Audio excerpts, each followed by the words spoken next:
Our nation has just been attacked by an unknown military force. Preliminary indications are that we were attacked by Galaga. Sons of bitches. Then let's blow Galaga to hell. Who's Galaga?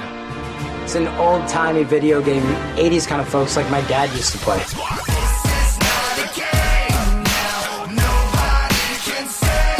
Welcome to Now Playing Podcast Review of Pixels.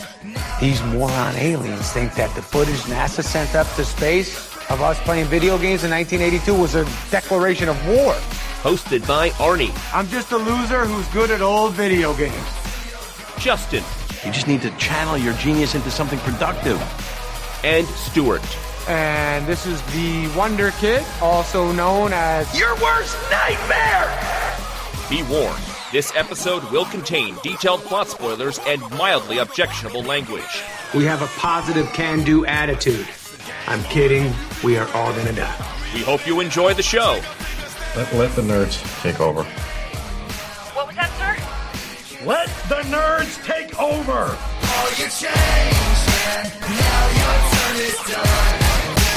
We won't be afraid, 'cause we were ones to make you, knock you out the frame. We won't stop until you're gone. Game on.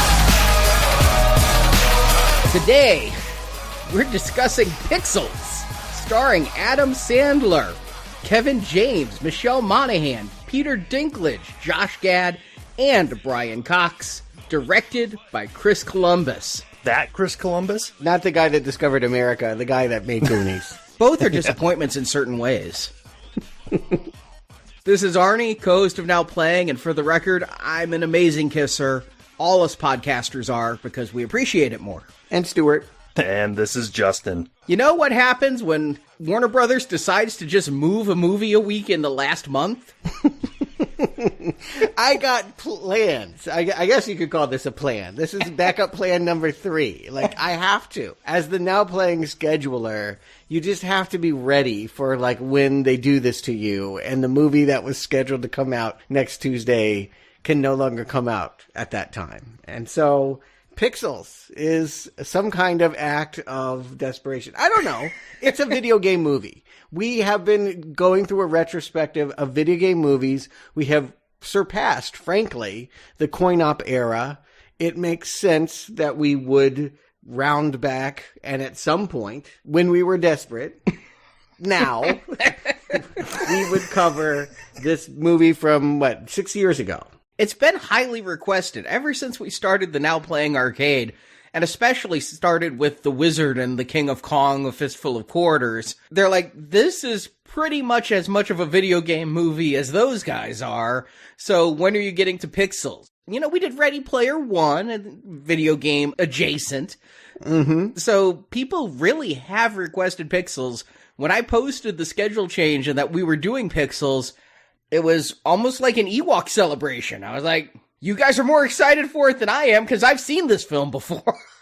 Yeah, what does that mean that people are happy that we're doing it? Are they wanting us to bring, like, brickbats and, like, pitchforks? Like, because this movie's pretty hated. Like, I feel like its reputation and that reputation of almost everything Adam Sandler touches is vilified, but I just want to put it out there. To me, Adam Sandler is a charming character actor who makes quirky movies like Punch Drunk Love and Uncut Gems and Meyerowitz Stories.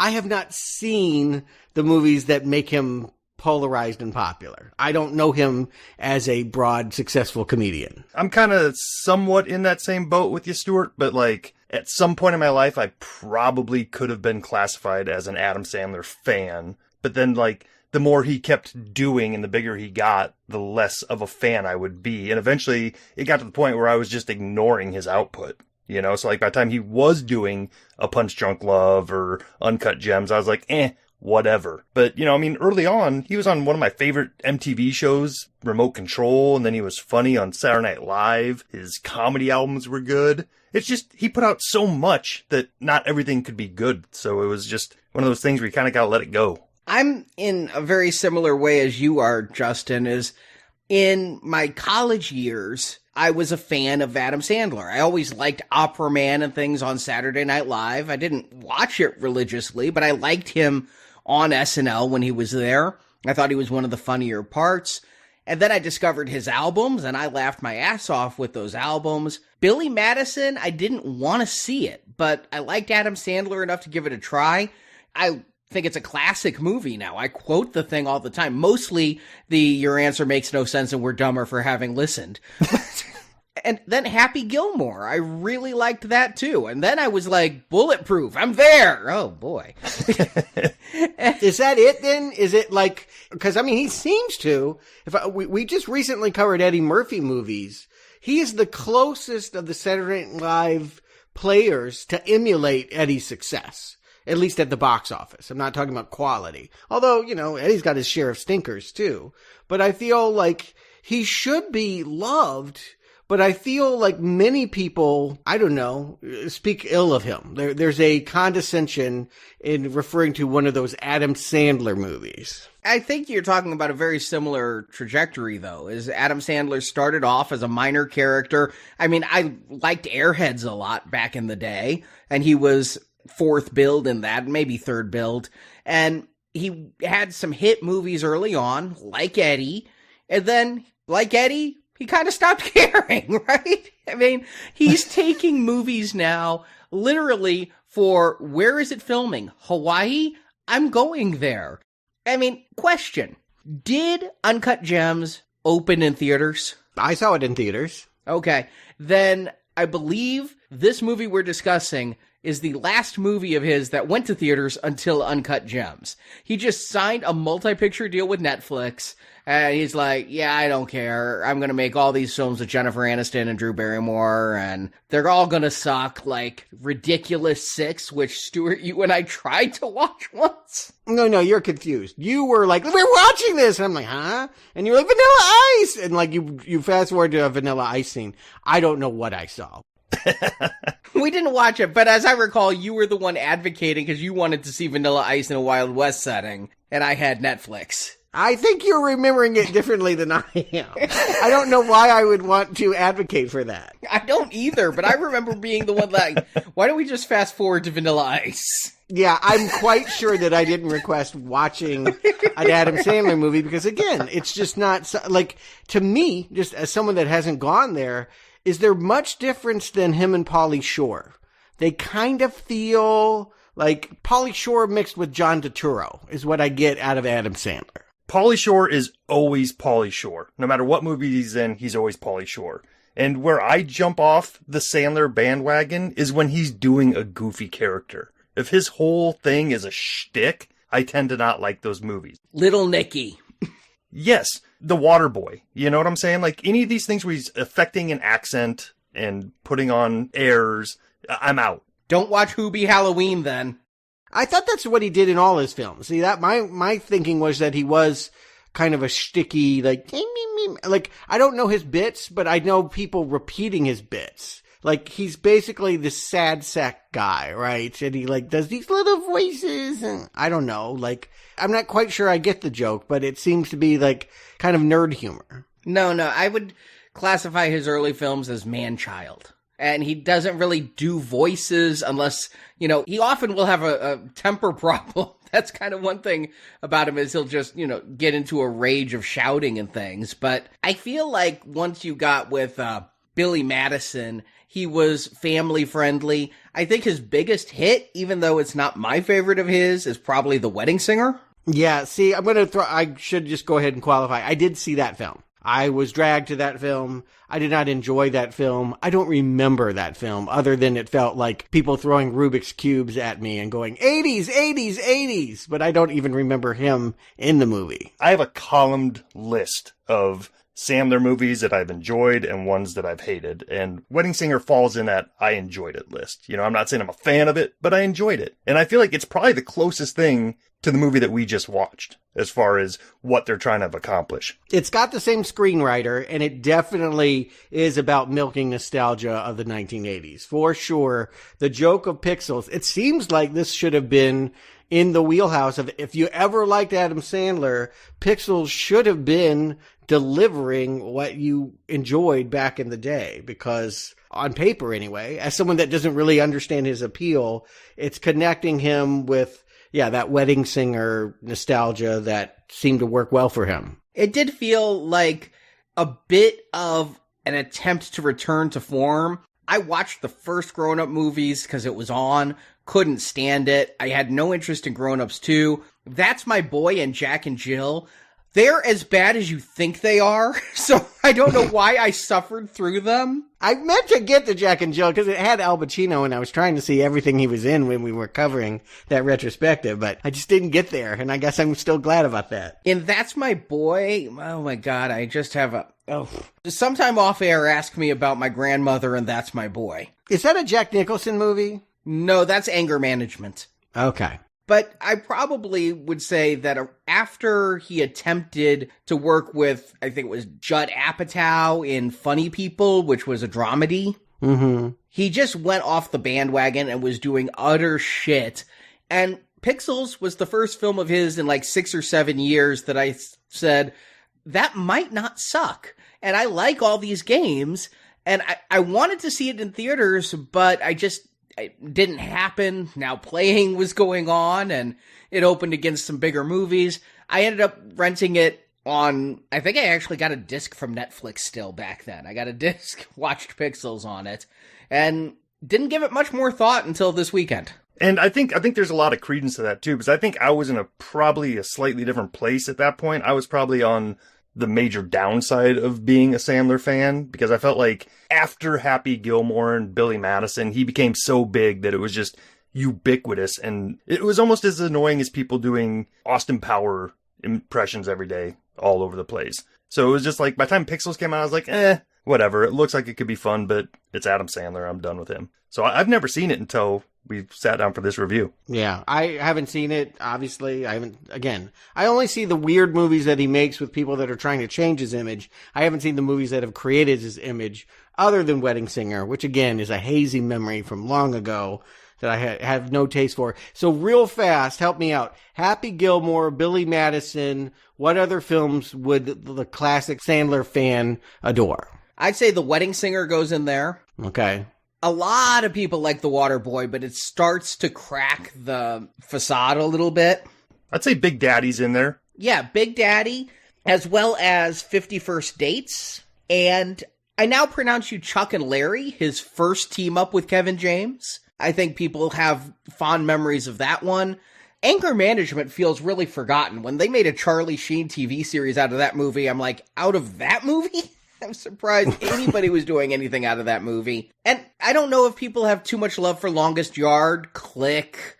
I'm looking at his list of movies and it's like painful flashbacks. Like You Don't Mess with the Zohan when he tried to do Borat, basically. It's like, oh my God, that was terrible. I'm having this experience with everything you're saying of me, like taking a moment and then going, oh wow, people actually saw that. Like those are like things that I remember seeing posters for that it would never occur to me to like actually sit down and watch. Click. Oh my God. It was like about a magic remote control that made the TV come to life, right? That was an Amazing Stories episode too. It was much better on Amazing Stories. So now it's about making, like, this is a continuation of that. Now we're going to make the video game characters come to life. It's worth pointing out this origin for this whole $150 million epic was a very small animation project, like 2 minutes, put out in 2010. I don't know, some aspiring animator wanted to show what they could do, and so it was a little short. You can YouTube it. A discarded TV set releases all your pixelated favorites from the 80s.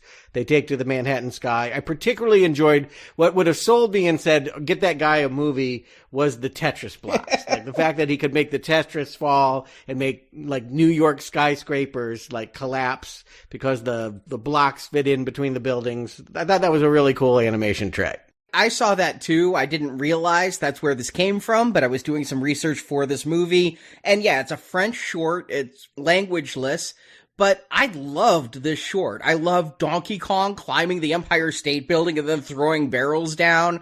I love Frogger in New York traffic. I mean, I could see where somebody would see this and say, there's an idea here that could be mass marketed. It's a 2-minute short, but it definitely has a germ of an idea of, okay, what if we took this bigger? Yeah, and Adam Sandler seems like a good fit for it. Chris Columbus seems like a good fit for it. He is somebody who, we haven't covered a lot of his films, but Home Alone, Harry Potter, Percy Jackson, he does a lot of child fantasies. And you say Adam Sandler's a man-child?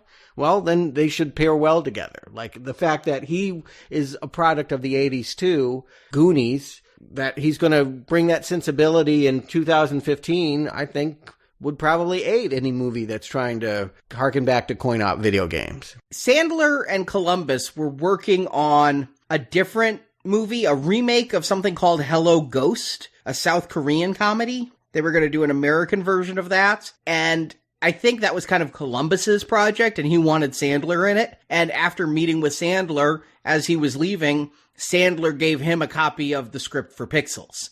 And Columbus was like, this takes me back to the Spielberg Amblin days. He really wanted to make this movie as kind of a throwback, not just hitting your nostalgia bone by, hey, look, it's Pac-Man, but really trying to bring back that E.T., Poltergeist, Goonies kind of feel. Ghostbusters. Like, I get a very strong, certainly when you have a giant Pac-Man moving through the streets of Manhattan, like, I think of Stay Puft, I think of Ghostbusters, you know, 4 guys in Mini Coopers chasing him, like, all of that feels like, yeah, someone has cracked the formula and given us Ghostbusters 3. But it didn't play that way. Boy, this thing came out and maybe it was Ant-Man, maybe it was just the bad critical notices, but this thing ended up not making the money that it should and getting Razzie nominations. Worst picture, worst actor, actress, supporting actors, screenplay. Thank God for 50 Shades of Grey. It didn't win a one of them, but seemed to be hated by quite a lot. It opened against a lot of tough things. I mean, Southpaw and Paper Towns were opening the same weekend, and Paper Towns could have hit a little bit of that audience. Ant-Man in its second week is what stayed at number 1. Minions was still playing. A lot of heavy traffic in that summer of 2015. And, you know, they wanted it to make 30 million opening weekend. It made 24 and went down from there. According to the Sony hack, this movie actually only cost $110 million, and they got $19 million in Toronto credits. It didn't sink the company, but nobody was happy with this. I do think this was the movie that caused some of those Sony emails about why are we giving Adam Sandler use of our personal plane? When has he last made us a lot of money? Okay. So, yes, the expectation was it should have delivered $200, $300, $400 million and been a phenomenon. And it was a sort of a late summer fizzle that didn't do much. And when you're Adam Sandler and take a big Adam Sandler paycheck, particularly from Sony, and that gets leaked, I guess then it sours the water. I just feel like poor Adam Sandler's sort of an easy target. Everyone seems to like to hate him, but I guess I haven't seen the movies that would make me do so. So I'm kind of rooting for him. And coming into this movie, liking the premise, liking the things that I've seen with Adam Sandler in it, I'm hoping for good.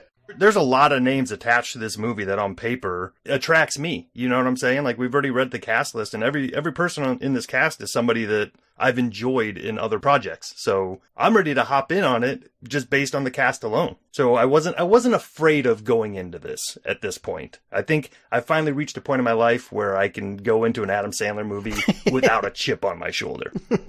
Oh, Jesus Christ. After everything we've reviewed, I would make love to Adam Sandler before I'd watch another Uwe Boll film.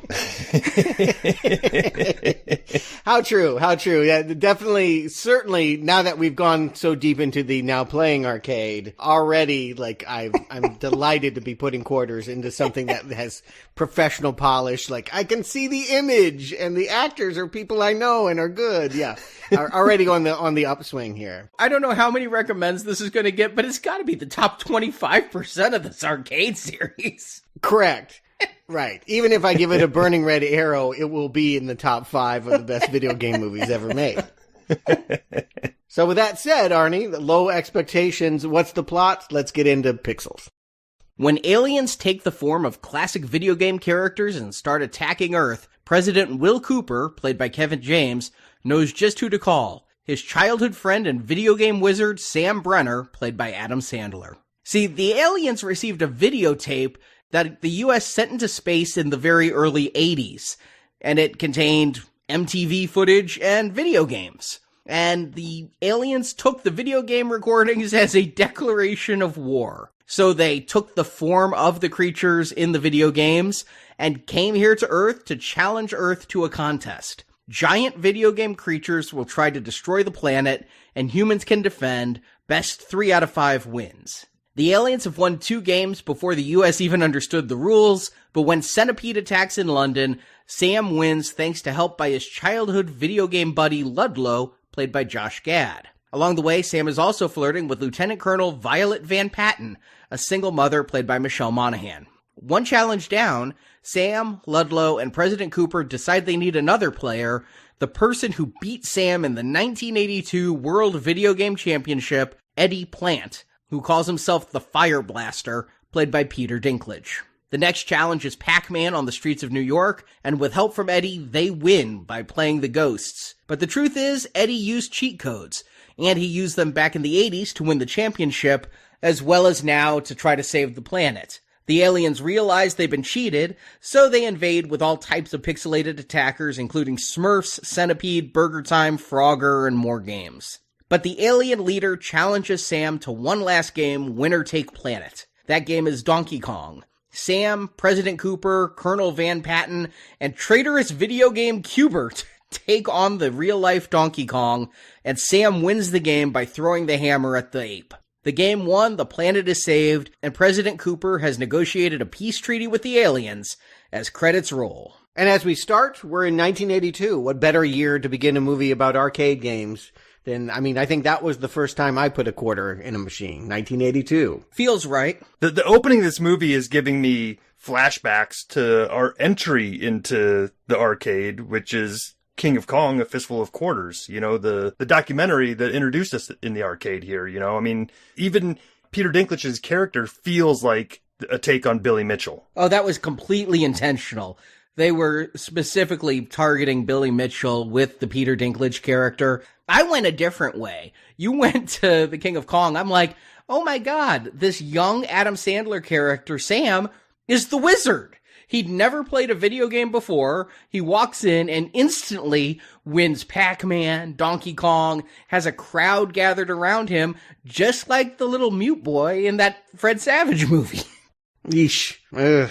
That one I'm not a fan of. So, you're probably right. And a really studied, director would know both references and be going for both. And so, I do think that, yes, once we finally see the championship, I definitely feel like, oh, this is why they never made the live-action version of King of Kong. They had been talking about doing that with actors, and that's this movie. That's they took Steve Wiebe and Billy Mitchell and said it'll be even better if the games they're playing are 50 feet tall. Steve Wiebe cameos in this movie, actually. Oh, okay. I didn't see him, but, I'm getting a lot of nostalgia. This movie is hitting me, as I said, where my childhood sweet spot was. Video games were the thing that I was very good at and loved to do in 1982. So, yeah, to see him walk into that arcade, and it's called the Electric Dream Factory. There was a movie around that time, Electric Dreams, about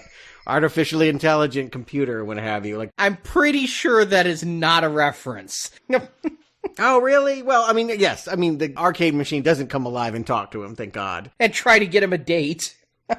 Right. Well, but yes, I feel in here that they're going back to an 80s that is both artificial, both dreamlike, and something that I do cherish as a part of my life. So I'm on this movie side. It could just be about the kids, honestly, that they grow up and become Adam Sandler. Didn't have to do it. I guess I would just say I would be fine with a nostalgia movie with these child actors. You might even do that today after Stranger Things. Pre-Stranger Things, I don't know that would have been as big a sell. Plus, if you're going to spend this kind of money, you want Adam Sandler on your poster, right? Adam Sandler brings people in, theoretically. Again, I don't know that that's my boy.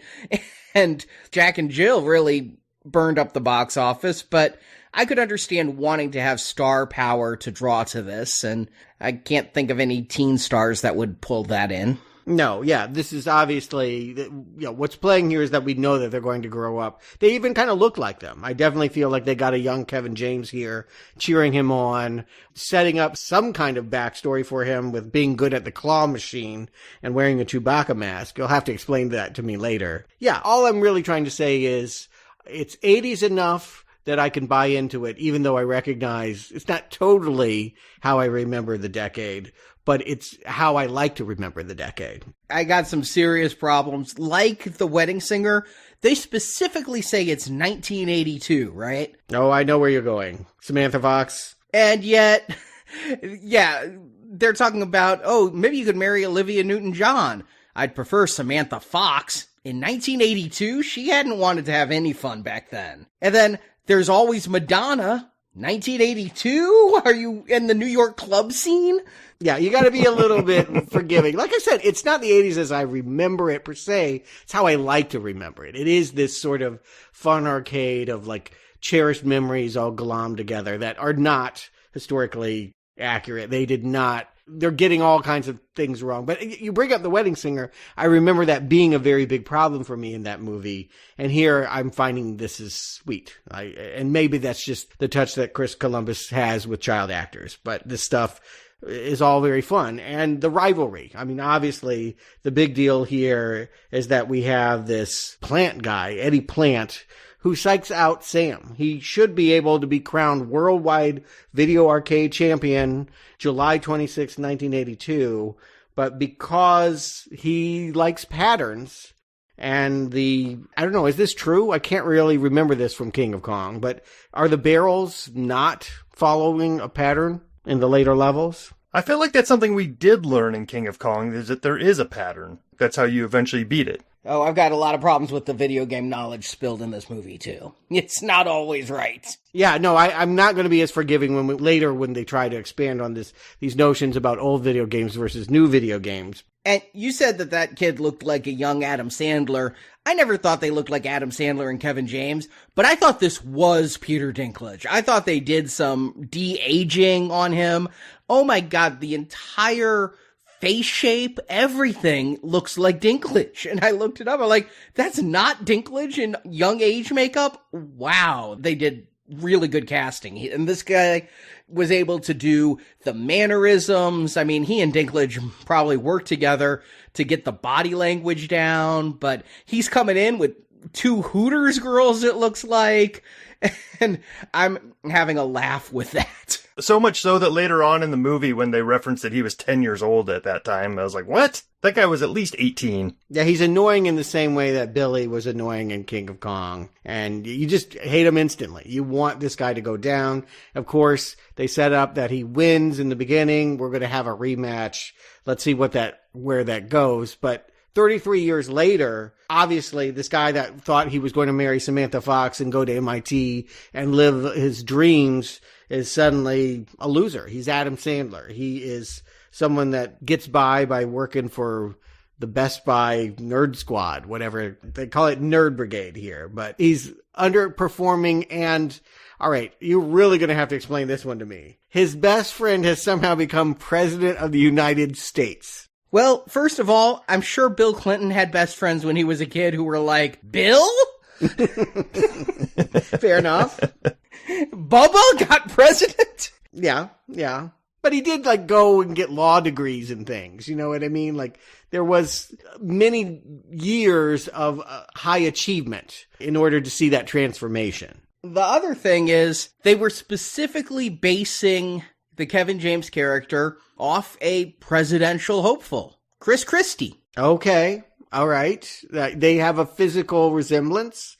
And I mean, what I really get is the president that we did have before this movie, George W. Bush Jr., who infamously, misspoke, misread, is our children learning, was reading My Pet Goat on 9/11, when we have this whole subplot about the fact that he can't read a kid's book to Girl Scouts, and they try to correct him. I feel like they're telling us, yes, he's president, but he's an underachieving, foolish president, which makes me really want that movie instead.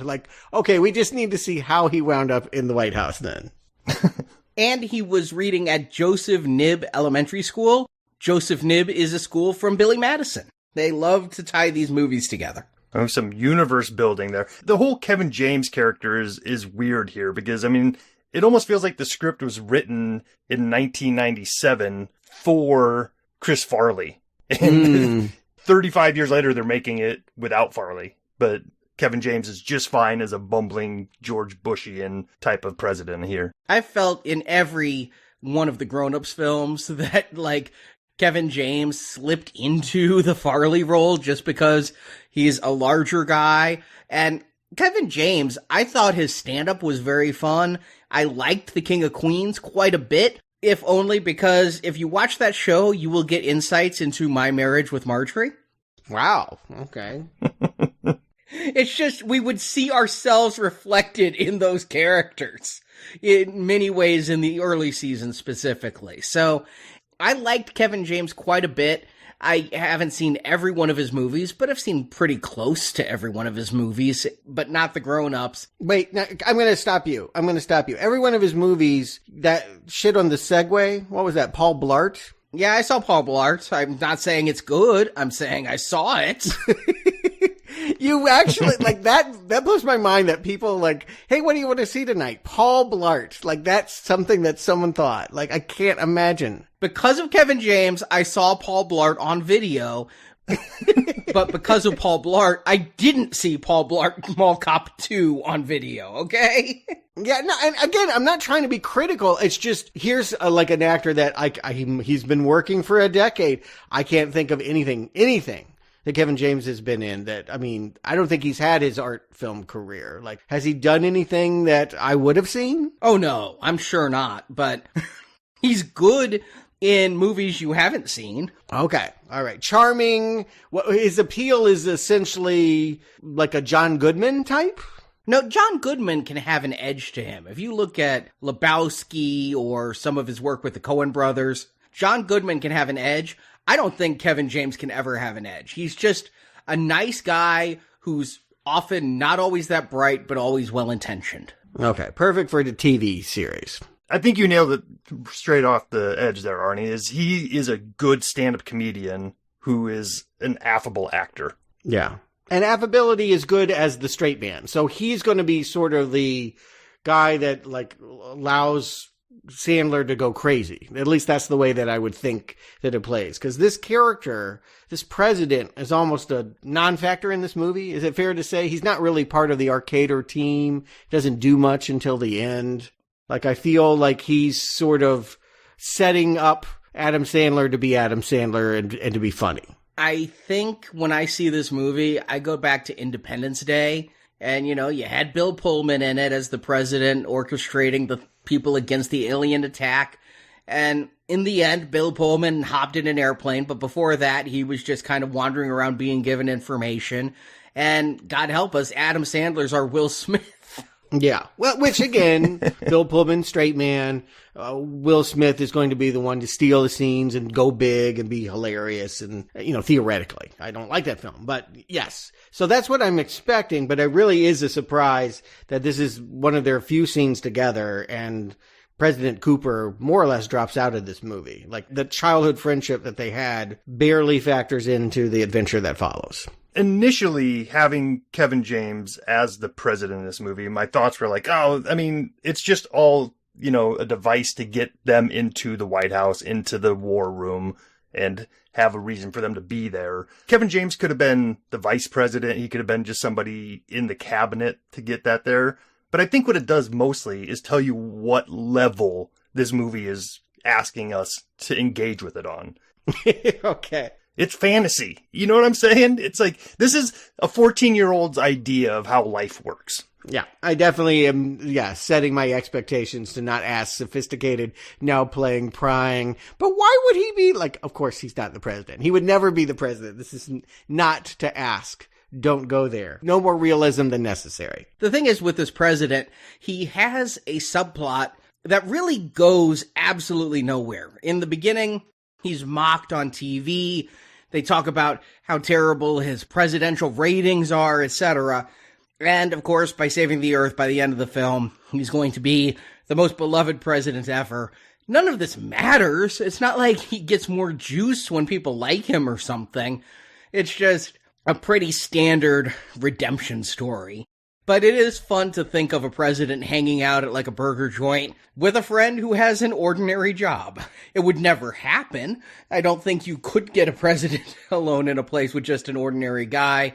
But it's a fun scene. I agree with you, Justin. It's like a kid's vision of if my friend were the president. And you would expect, this is a real role reversal. You would expect that Sam would be the one that would be president. He would be the one, a world leader. He had so much going for him at 13.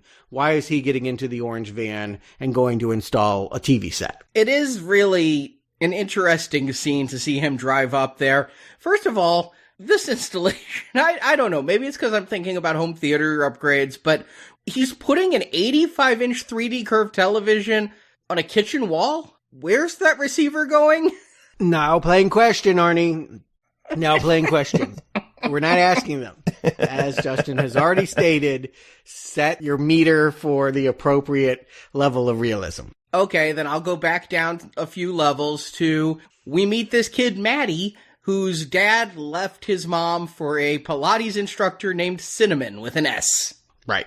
Yeah. It seems to me, and maybe I'm wrong, help me out, Sandler devotees and ex-devotees, he always does hang out with a kid, and he always has a romantic storyline. It's pretty common. I wouldn't say always, but yes, he's always kind of the lovable doof that the leading lady comes around on. Because her kid likes him. No, not always with a kid. I mean, there was definitely no kid in Wedding Singer or Happy Gilmore.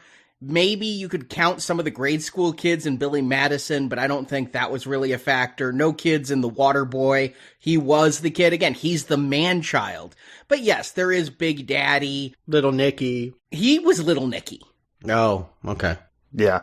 Honestly, I think this kid is here because I think whoever wrote this story was smart enough to realize that Adam Sandler is just a little too old to be the eternal man-child, and we do need a younger kid for that perspective. Oh, dead on, Justin, because he's pulling the same kind of jokes with this little romance that he pulled in those classic films like Wedding Singer. When you're just on the cusp of 30, man-child can play cute. He's 50 when this is filming. Not only does it not play, I don't think Sandler wants to do it. His delivery just isn't there. He's saying the lines that would have been written for him 25 years earlier, but they're just not hitting. Mm-hmm.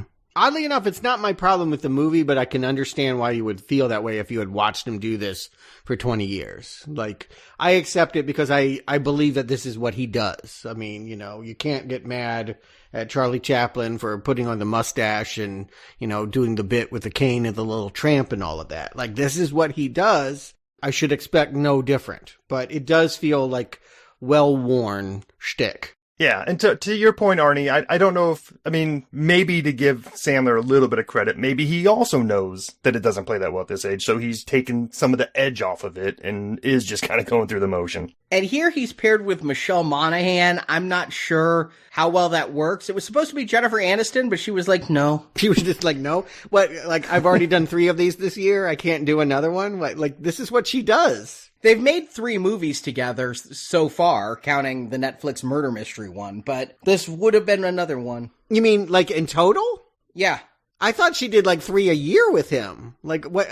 Okay. I just guess I just don't know enough about this. It was Drew Barrymore there for a while that was in all of them. Right. Like, it had to be either be Drew Barrymore or her, and there was nobody else. I didn't know that he, you know, worked with other actresses. But Michelle Monaghan is a non-factor. I know her as being pretty forgettable in Mission Impossible movies. Because of Mission Impossible, I think she plays a better lieutenant colonel than Jennifer Aniston would. I'll say that. Okay. Yeah, non-factor for me. She's fine. I like her. She's one of the celebrities on my, like, laminated list of 5.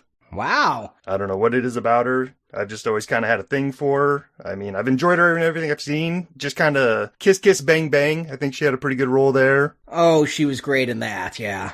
Oh, I didn't realize that was her. But yeah, that's a good movie.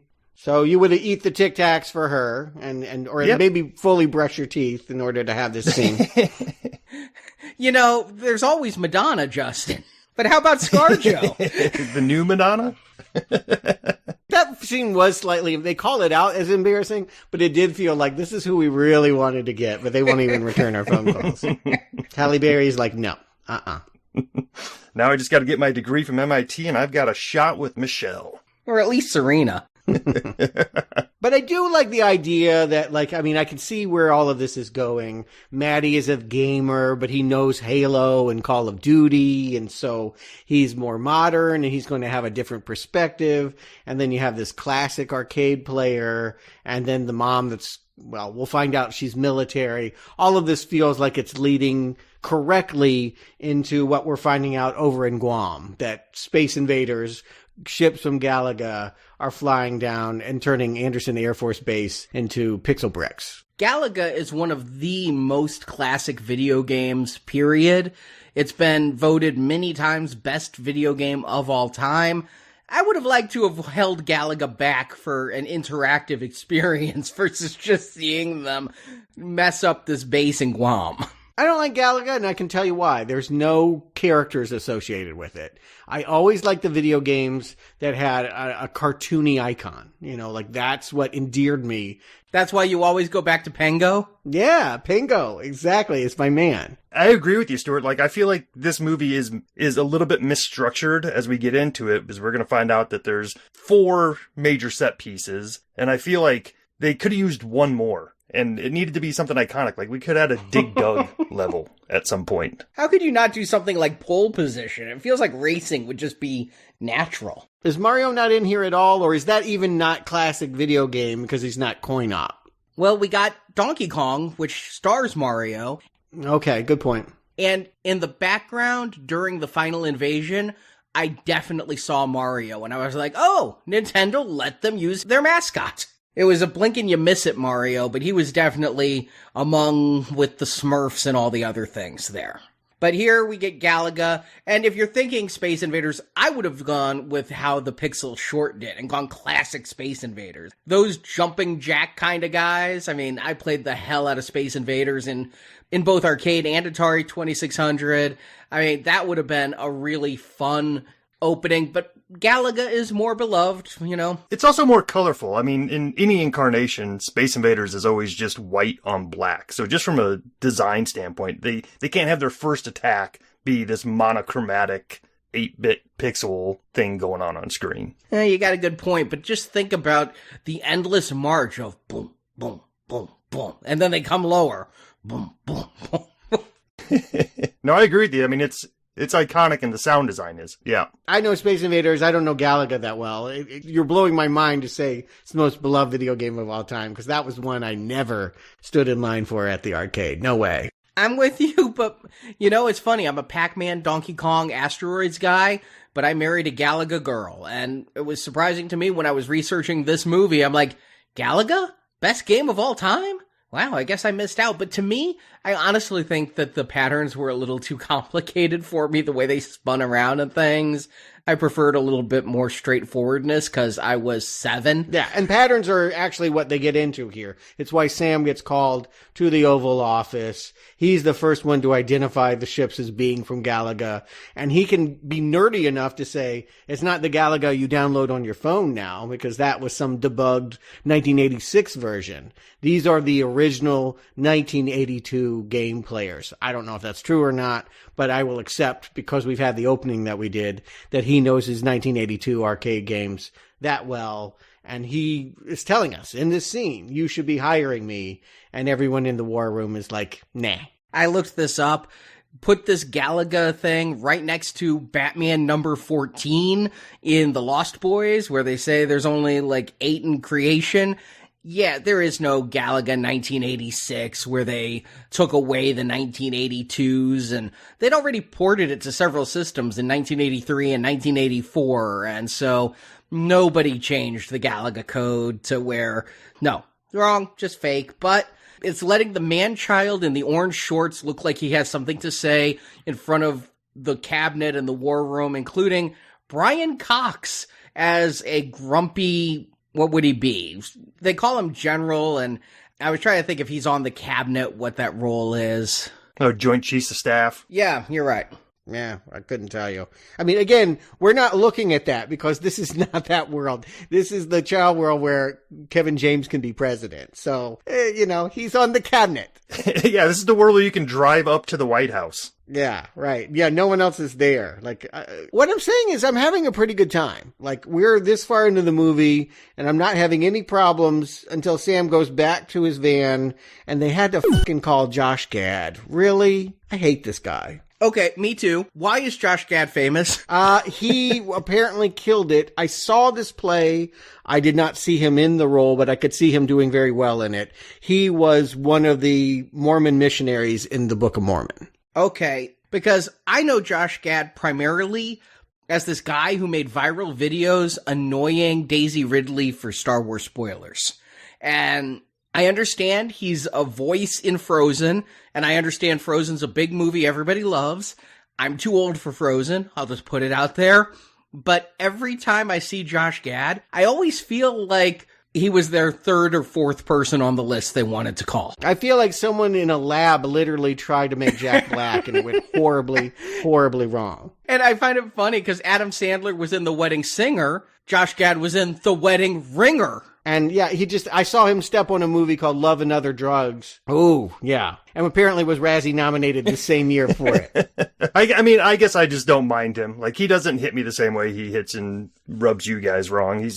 He can be funny, he can be over the top, he can also be annoying, so he's not going to ruin the movie for me one way or another unless he really goes over the top. Isn't that Sandler's job, though, to be the over-the-top one? It's kind of weird that Sandler is low energy, and suddenly Josh Gad seems to be doing at least how I imagine Sandler would be performing 20 years ago.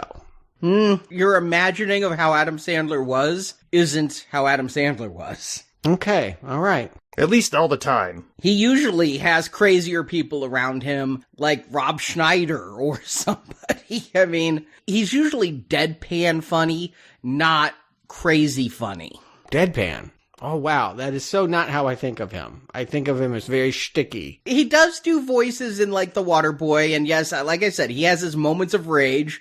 I think one thing I quote from him from The Wedding Singer is, "Things you could have told me yesterday!" I mean, there's those moments. Yeah, exactly. But mostly, you've seen The Wedding Singer. He mostly just sits around mopes and writes love songs. He does not go over the top that much. Yeah, my memory of that movie is not with him in it. Like, again, it just felt like a parade of 80s things trying to say, hey, we're jokes because it's the 80s. But at any rate, so Josh Gad is going to be the biggest comedic performer in this, in that he's going to be babbling about conspiracies. And because he still records on VHS tape, he has picked up the alien broadcast. Is that what I'm understanding here? I don't know why only he has the alien broadcast. This is a stupid convenience plot. And this isn't now playing, why is this? This is a child's brain asking a basic question. Why does only this guy have this broadcast that was supposedly broadcast to the world, and only Josh Gad got it? I mean, I believe what they're telling us is because a videotape was made in 1982 and mailed out into space, the aliens only know how to transmit in videotape, and so it's only going to show up on videotapes, is I think what they're trying to say. And because this conspiracy guy doesn't have cable and hasn't moved on, he is recording One Tree Hill on VHS. I don't know. Later on, they don't need his VHS player to get messages from the aliens. But yes, that is the joke of it is, remember we were always sending stuff in space, or supposedly sending stuff in space. In grade school, we were told, put a time capsule together and it might be sent to space. Then we sent a teacher to space and it didn't go so well and we stopped sending things into space. But saying they were sending this tape to space felt right. Dan Aykroyd cameoing as the head of the thing felt right. Because as you mentioned, Ghostbusters, but he's the one who was going to send this into space. And unfortunately, I mean, we've seen this before, right? I mean, the movie Explorers that got Nick at night and came to Earth thinking that a horse is a horse. The premise essentially is, it's kind of like the old Matthew Broderick War Games movie as well, of like, through a very bad misunderstanding, we are now facing utter Earth annihilation because of some silly computer. And all I can say is, I feel like I would accept that premise, but it's really weird that we never actually meet the planet Valula aliens. Like, we only see them sending the video games to us. We never actually have any actor or anybody actually. I mean, I like the bit where they're like speaking through Ronald Reagan and Tammy Faye Baker and Madonna. Like, that's a funny gag to send the "We will conquer Earth" messages. And the voice actors are on point. Yeah, but I just feel like we really, at some point, want to cut back and meet these aliens. Or maybe you save it all for the end. But it's a shocker that we will learn that this president brokers peace, but we never get to know Valula. I think what we're being told, though, is the video game creatures are the aliens. Like, these aliens are beings of energy. And they were beings of peace and love, Kubert's going to tell us later, until they got this declaration of war and transformed themselves into warriors. But these literally are the aliens in their new form of centipedes and Galaga beings. And Arkanoid. Does anyone remember Arkanoid? I mean, everybody thinks Breakout, but... Yeah, Breakout on steroids. I had it for the NES, and so Arkanoid was my jam. And the problem I'm having at this point is, you know, I'm following the conceit. I'm going to allow that this is all just to get us into a competition with these bigger-than-life video game characters. But it's 2-0 before we even know what's going on. Mm-hmm. The stakes are already way too high, and I think it would have been just fine to be 1-0 when we figure out what's going on, and we can have a couple more of these shorter back and forths in what should be the main focus of this movie, which is, you know, reminiscing about fun video games from the 80s.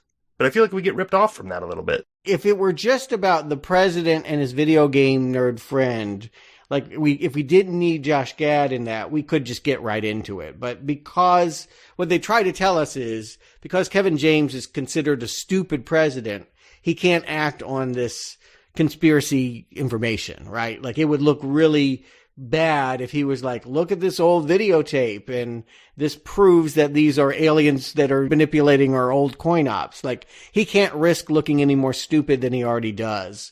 And so because of that, we lose the Taj Mahal and we lose this other guy that's taken as the second trophy, Raj.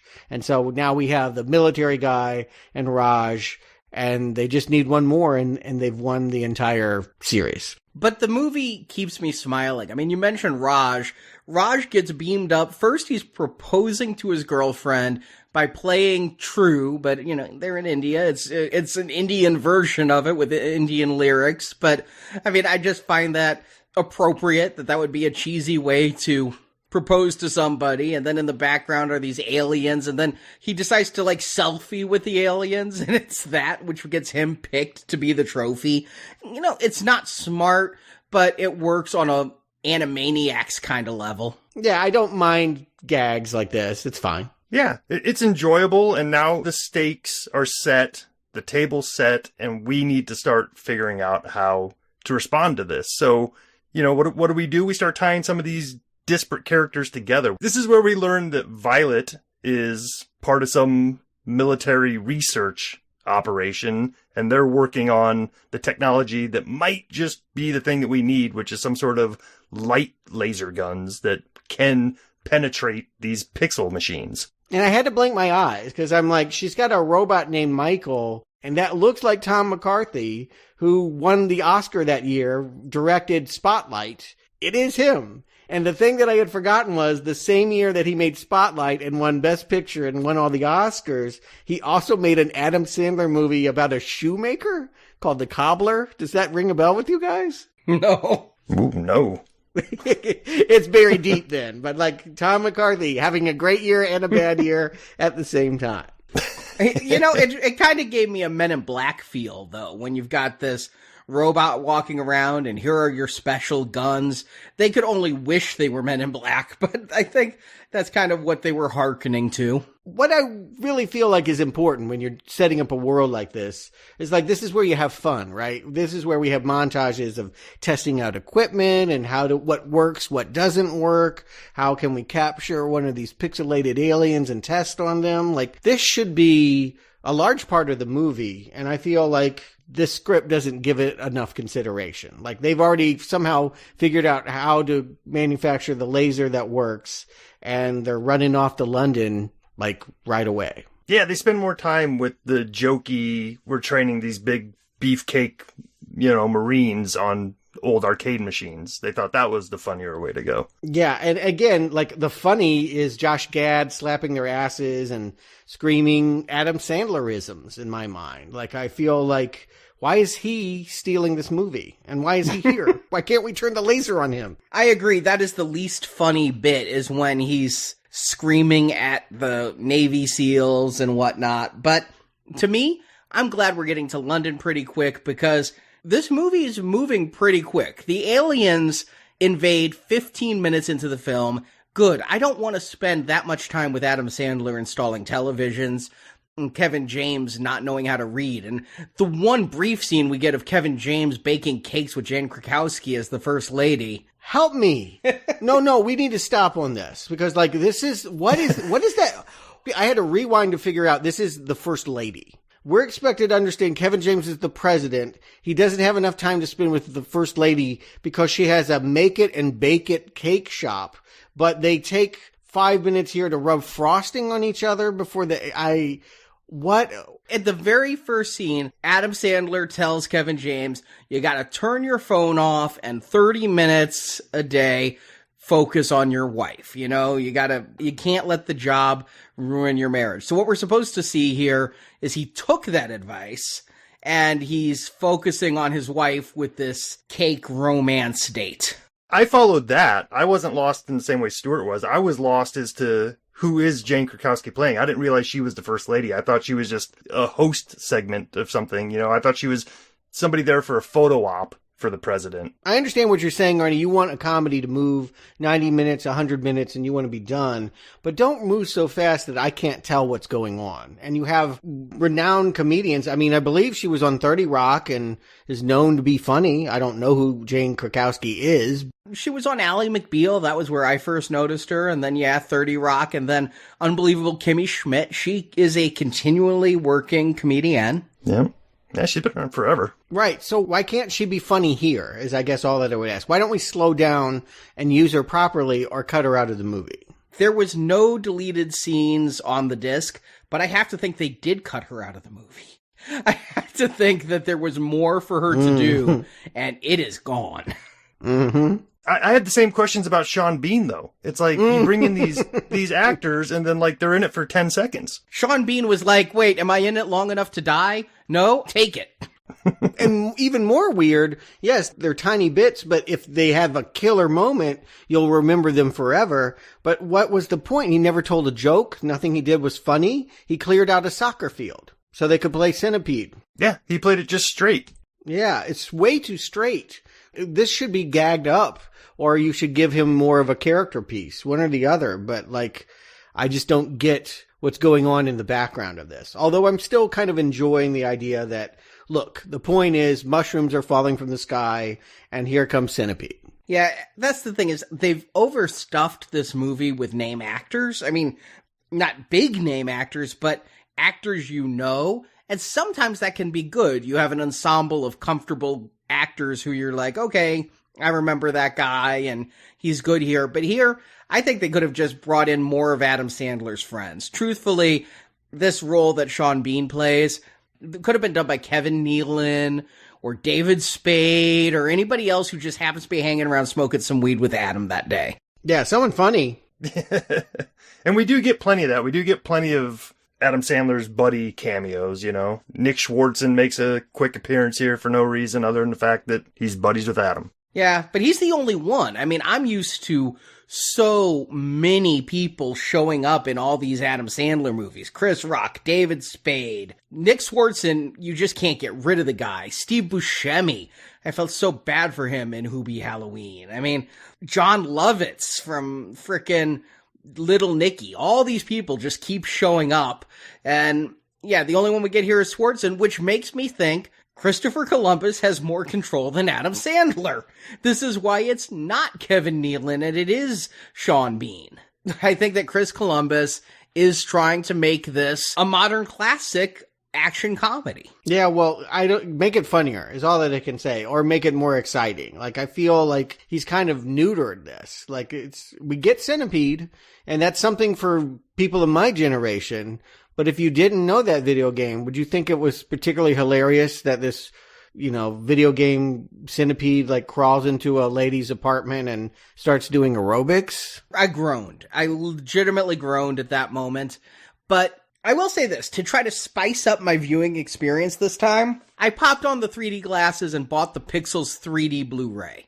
And the Centipede scene, the 3D in this movie is really good, but that Centipede scene is a standout, seeing those centipedes come down from the sky. Oh, so this was a 3D movie in theaters? Yeah, 3D IMAX. Okay, all right, yeah. That would add something, honestly. This movie needed something. I was feeling like I was trying to give it every break to like it, but there was just sort of something dull about it. And it's gags like this that are sort of killing my buzz. I was legitimately impressed with some of the 3D usage. 3D usually bores me, and by the end of this movie, the fun had kind of worn off.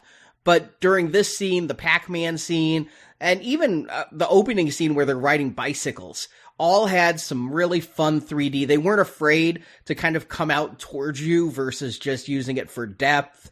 And seeing those centipedes come down at me, I was really liking the centipede scene. I agree with you. It's not set up well enough, where they should have spent a little bit more time during the training showing the classic video games that we were going to see. We saw Donkey Kong in the opening, but the rules of Centipede, I had to strain my memory for like, what are the mushrooms again? And then when it did the aerobics, I was like, oh boy, that was a misstep. That was a really uncomfortable misstep of taking the humor too far, because it's out of character. And they showed us in the training how to play Asteroids, and then we never play Asteroids. Like, you set us up for games that are never used. Yeah, and I can go either way on that. I mean, if they would have trained specifically for the games that were to be challenged to them later on in the movie, I would have been like, oh, well, that's convenient. So I can see kind of relying a little bit just on the nostalgia factor of, most people understand what Centipede is. We don't need to get too into the weeds on explaining it. Couldn't you have gone with, hey, these were the games that were played in the championship that are on the tape. We have a copy of the tape. We know which games to train. Sure. That would have helped explain it. I can go with that. I guess on the one hand, it would take away some of the surprise, because there is a little bit of a joy of going, oh, Centipede, I remember that trackball.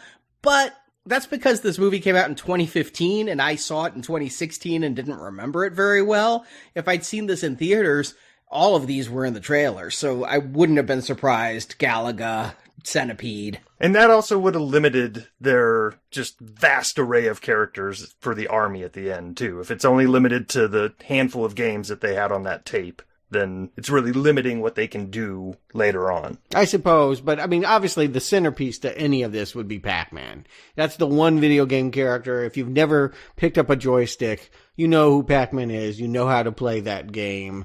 They make it the center of this movie, and they make it the entryway into what's easily the best actor of the bunch here. We're going to have Peter Dinklage. They fooled me. I would have figured that Eddie Pants would have gotten the job, that Sam was going to get through MIT, that he was going to have all of the success. He had all those women and everything. Already at 10 years old, I figured he would be Bill Gates or something by this point. No, he's in prison. Did Bill Gates have a lot of women at 10? Well, no. Success-wise. Yeah. I don't think so.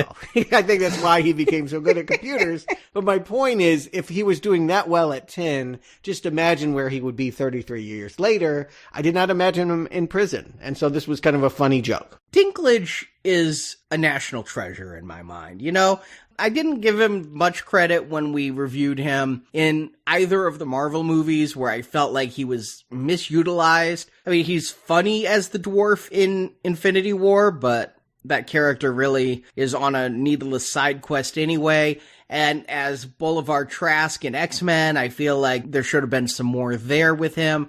But when it comes to Game of Thrones and this and several other movies I've seen him in, I mean, Elf, of course, but The movie I discovered him on was a independent film from about 15 years ago called The Station Agent. Not in any way a special effects movie or a fantasy movie like he normally does. And he is the star. He did really well. no, yeah, he does a lot of varied things, and he's always good. And I thought I would hate this character from the trailer.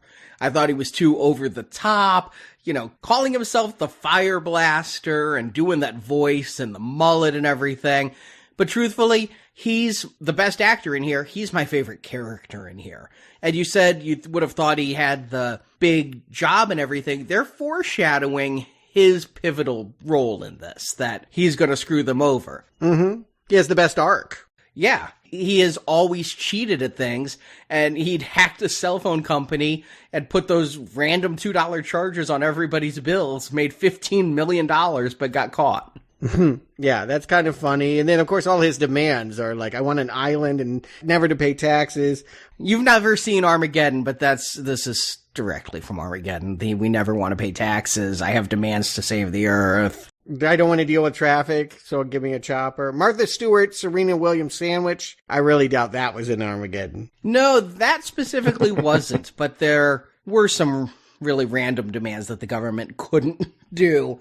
But yeah, this is a piece of modern humor I've never gotten, which is sexualizing the most desexualized people, like Martha Stewart. I mean, like all the people being like, what I want in life is to go down on Betty White.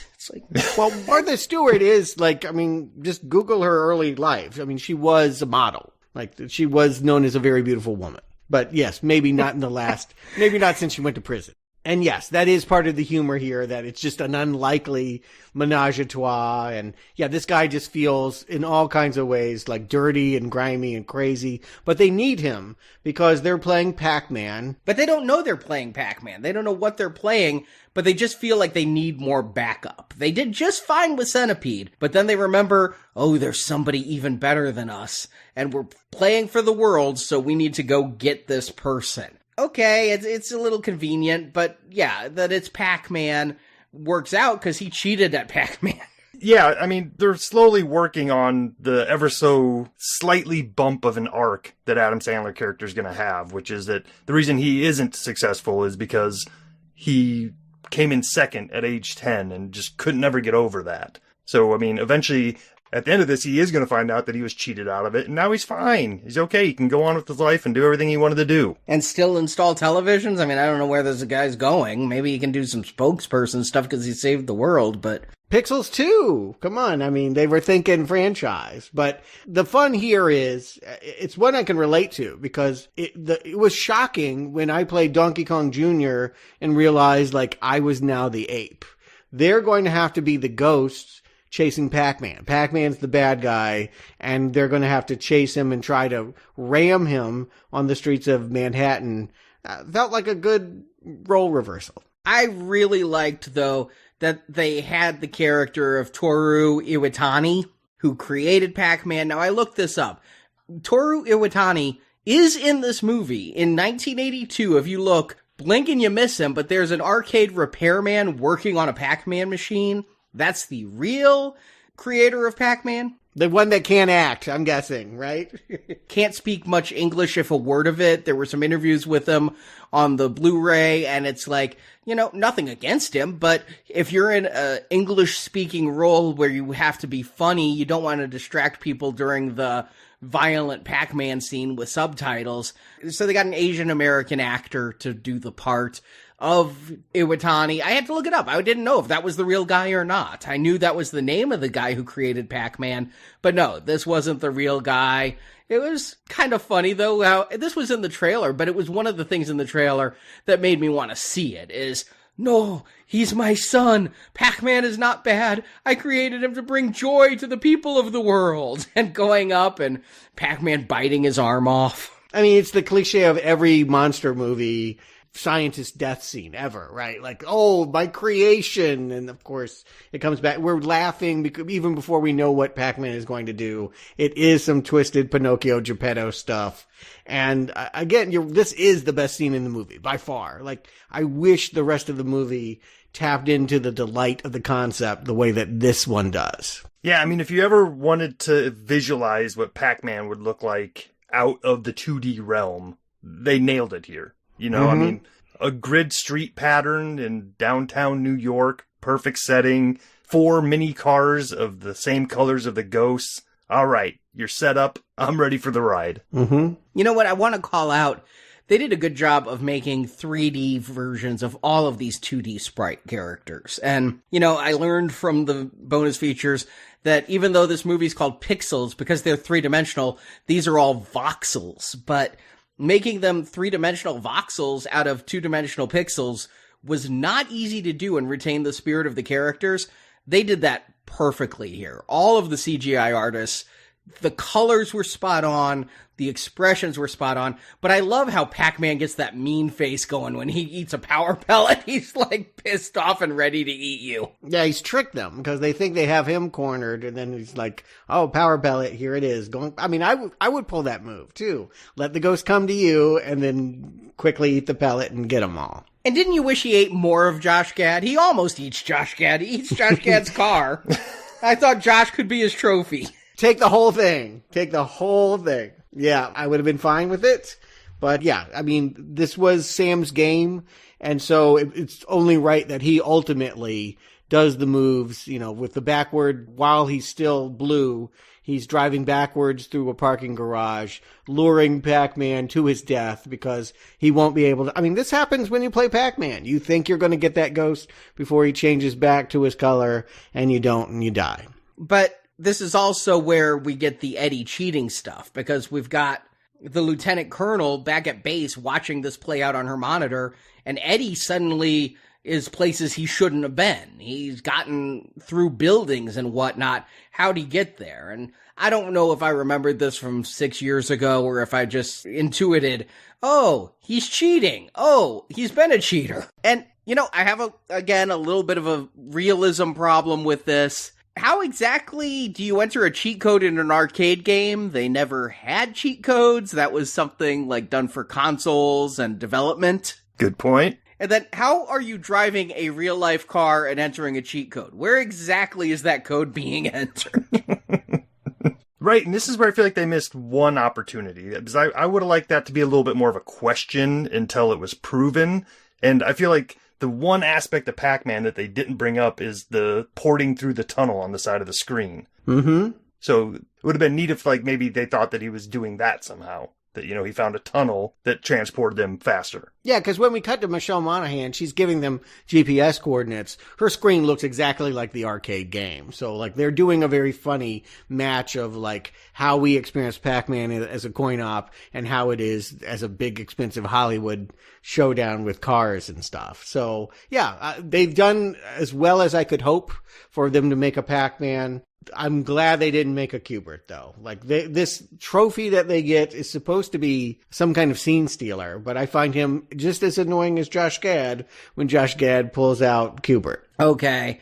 I loved Q*bert as a kid. I watched the Q*bert cartoon. My class, I think it was 2nd or 3rd grade, did construction paper cutouts and drawings of all the Q*bert characters. And on the last day of school, the teacher was taking them down. I asked if I could take them home. I decorated my whole room in Q*bert.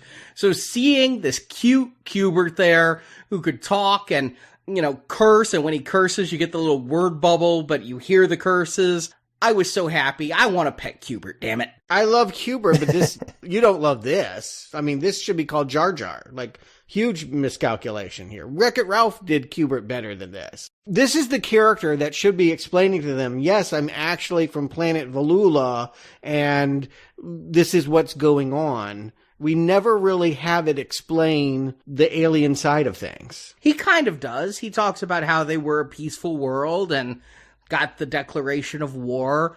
He does give us that insight, but to me, God help me, I like Minions. I've not seen the movie Minions, but I've seen several of the Despicable Me's, and I like the Minions in them. And to me, Q*bert's just a minion. Okay. To me, it was an attempt to try and do that, and then an utter fail. Like, I feel like falling off trampolines and, yeah, whatever they're trying to do here to be cute and funny is eating cheese puffs, like, not working. Not working for me. I thought Q*bert would definitely go on a trampoline. What's the dude known for? He jumps. On discs. Colored discs. They could have had him on a drone. They could have done something more faithful to the game. But that's not even my point. My point is, here's a character to speak to the alien perspective. And yes, there is a line speculation about how they received the tape and perceived it as an act of war. But didn't you want it elaborated on? Didn't you want him to be able to have some kind of connection with the people that are warring with the humans? Like, I feel like this was a complete and total botch. Well, I mean, I can take it either way because, like, I'm not super invested in finding out more about this alien race because it is, after all, just the device to get us into this video game realm, you know? No, I think that's the mistake. Like, you can't just have it be, oh, it's just video games. Who cares where they come from? That's your job as a filmmaker. Make us care about that concept. Otherwise, it's just a skit. This has to be a movie. I can see your point, but I guess Q*bert isn't the line where I'm gonna, hop out of this movie emotionally. Is that a pun? Hop out of the movie? Maybe. But yeah, they're doing what they can to be, feel like pandering to children. And Arnie, like him wearing a tux. Like him just being, oh, isn't that adorable? But like not actually being adorable. Like he's just sort of irritating to me. If they'd done a different character, so help me God, if they'd done Pango, I probably wouldn't be so enamored and you'd be more enamored. Mm-hmm.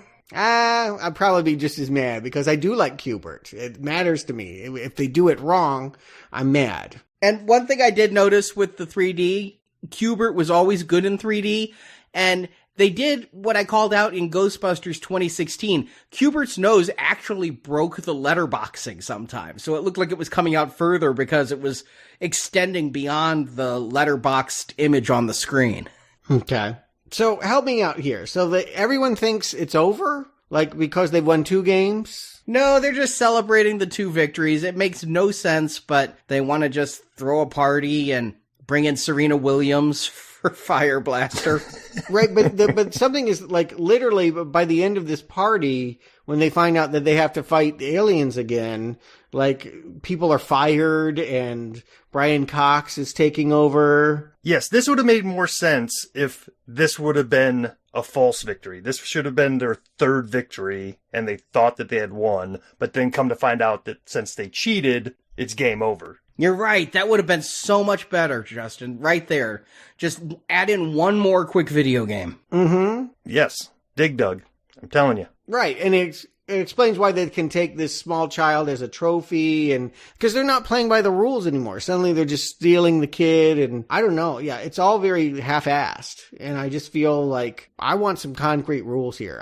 Particularly about what the aliens want and how they're doing it. And you're right. As many of the games as you can bring to life, the better. That's where the movie lives. It's certainly not in the romance. No, this romance is so rote, and I'm not feeling it between these two. Their meet cute wasn't all that cute with her crying in the closet, and every scene beyond that. She needed to be more of the crew. Like, when the creator of Pac-Man got his arm bit off, and only 3 cars go after Pac-Man, I always felt like, wait, there's supposed to be 4. She should have jumped in the car. She should have been more of the group before the very end of it, and I would have liked her more. As it is, she's standing off to the sidelines so much and seems to just exist to be a trophy. We talk about trophies, and Josh Gad's going to get a crazy-ass trophy, but this feels like the trophy for Adam Sandler, is you're also going to get this smart, capable woman. Yeah, I guess. And again, she's fired for reasons and now is part of the Arcaders. That's really why she comes to work with them, but they don't have access to their guns anymore because, help me out with this one, the president is not returning their phone calls anymore? Huh? What happened? Yeah, I kind of lost the thread there. Ooh, yeah, real big. Like, the general was taking over. And he's mad because he doesn't want nerds to nerdify his, like, I feel like Brian Cox is a wrong casting here. You wanted a hard-ass general. You wanted someone that had machismo and toughness, and, like, he didn't want no namby-pamby, like, nerd brigades. in his army. Then I could understand why he was trying to kick them out. But I don't know. I think it was because there was the cheating. And because Fire Blaster cheated, Brian Cox feels like they've doomed the whole planet. And even the president feels like he can't trust them anymore.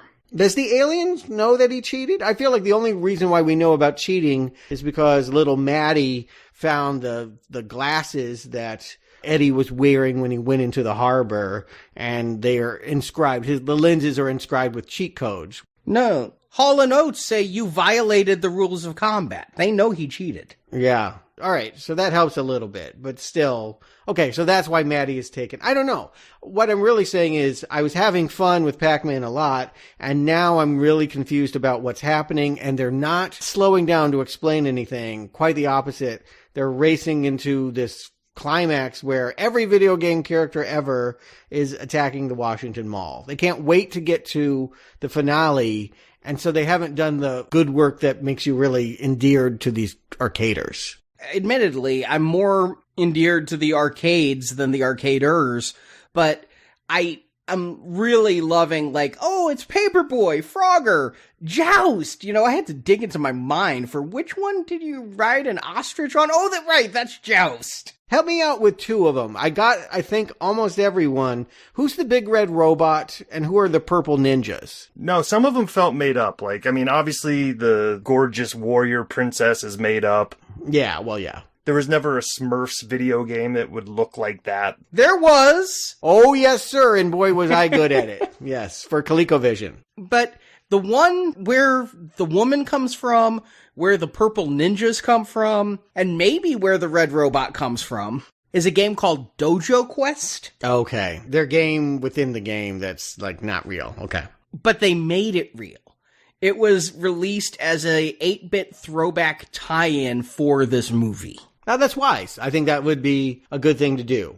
From a marketing standpoint, assuming this was going to be a big hit, you would want to play the video game of it. So, yeah, why not have Dojo Quest? If I liked, goddamn it always keeps coming back to Josh Gad, but if I like Josh Gad, I would probably like the fact that he's in love with this Lara Croft, Lady Lisa, weird science thing that just, I don't know what this, I don't get it and I don't want to, but he's in love with a video game vixen who comes to life, tries to kill him, and then drops her swords and kisses him because, why? He loves her and she feels something. I thought I knew this joke. I thought it was going to be like, if you kill me, at least I've had this moment. And then she'd pretend to relax her stance, and then she'd decapitate him and he'd pixelate and go away for a while and come back at the end. I'm not that lucky, no. Instead, she, kisses him and fights on their side. Maybe because I'm to understand, Arnie, you articulated this, these aren't video game characters, these are the actual aliens in video game drag. Hearing that the Earthling loves her is enough for her to feel like, oh, we've mischaracterized this planet. Maybe. Oh, that's a now playing question, Stuart. Just remember, this is what a 14-year-old thinks chivalry gets the girl looks like. All right, you're right. Moving on. And I remember reading all the video game magazines in the 90s and early 2000s, and they were GQ with video game articles. I mean, there were all these scantily clad babes. Remember, Blood Rain was the first naked video game character in Playboy. You're dealing with that mentality. Woman, boobs, hot. Yeah, I get it. Yeah, they told us at the beginning that these are, guys hounding for women, and that's going to be again, but Ludlow wasn't part of that, so frustrated. One more frustration. So the president shows up with a crane to stop Frogger and give them the weapons. Why? Well, because they're his friends and he believes in them, and, he had to wear the Chewbacca mask from when he was a kid, because that way the Secret Service didn't know he was out and nobody would try to kill the president. Okay, so they wouldn't let him be an arcader. I'm like, why wasn't he in the team the whole time? Like, that was weird to me. It was set up that he wasn't good at video games. He's only good at the claw machine. That was his only victory from the flashback at the beginning. He won that Chewbacca mask. Okay.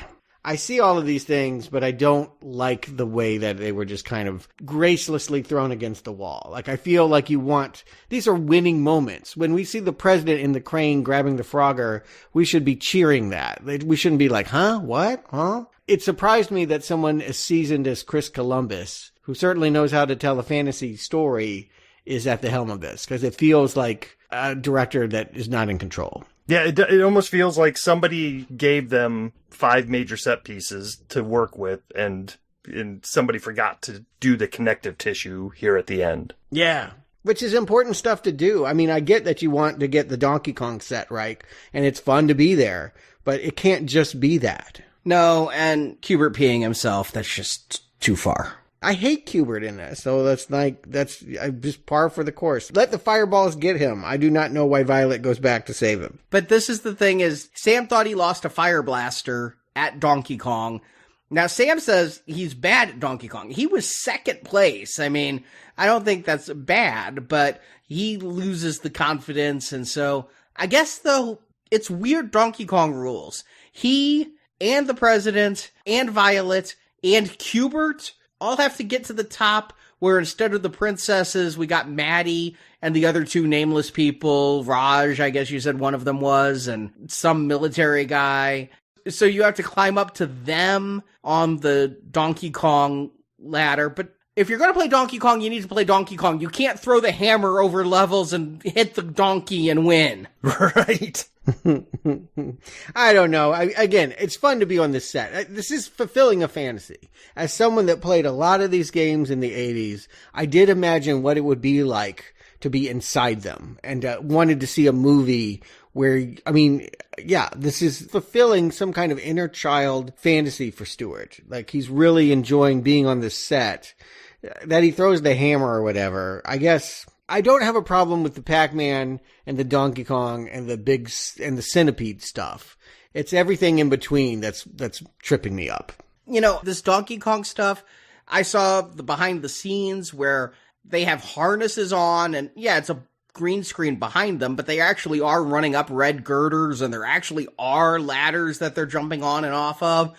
This would be fun as hell to be the actor on. If you made a theme park where you get harnessed up and play this, I would go and live at that theme park. It's less fun to watch, especially, it's kind of a fizzle for a climax of the movie. And it's like that Sam just had to believe in himself to overcome the game. He didn't actually have to win the game. Isn't that a Sandler thing, though? I mean, I feel like that would be the ending of every Adam Sandler movie. Like, just believe in yourself and you're not a dork. Nope. Okay, well, I'm not doing the retrospective, so I'm taking you guys, your words on this. I stand corrected, but those moments don't bother me because I assume that's what you do for an Adam Sandler movie. And I was a little bothered by the Donkey Kong stuff, just breaking the rules, you know, after spending so much time talking about the patterns, and that's what makes these old video games great. But I guess the lesson is that he was able to move on finally from those days, his old glory days, because the kid in this movie does say, just be part of the game, enjoy the experience, pretend like you're in it, and don't worry about the patterns. And so that there gives the movie permission to break the rules of Donkey Kong, allowing him to throw the hammer to win. I guess it all tangentially works, and it looked fine. But I just, kind of like you, Stuart, I didn't feel like all 4 of them needed to be climbing up there. Like, 3 of them should have been the captured, and Adam Sandler had to be the one to run the gauntlet. Yeah, he needed to be Mario, and there needed to be nobody else there, but whatever. I mean, there's a lot that I could tweak about this, but honestly, the thing that makes me maddest is, okay, so he wins by contrived means, and, like, it's time to meet the aliens and broker the peace, and, like, we find that happened, like, the president did that sometime somewhere off screen, and, like, it's just problem solved. No more video game attacks. Yeah, misunderstanding resolved. No, you have to have that moment. We have to dialogue that. That has to be something that we feel. Like, I mean, like, wouldn't it be fun to have the Donkey Kong, like, turn philosophical or something? Like, you make him a character. No. Not in this movie. This movie, if we saw them sit down at a table to broker peace, that's a record scratch wrong movie moment. This movie is silly and energetic. I'm not saying don't make it silly. I mean, it can be silly, but it needs to be developed. These are very underdeveloped concepts that have glued together all these video game boxes together. And all I'm asking is for a little bit of simplistic work in making it feel coherent and like a plot that we've seen in other alien invasion movies. I was fine with it because we were at the end. And, we went from the big climax.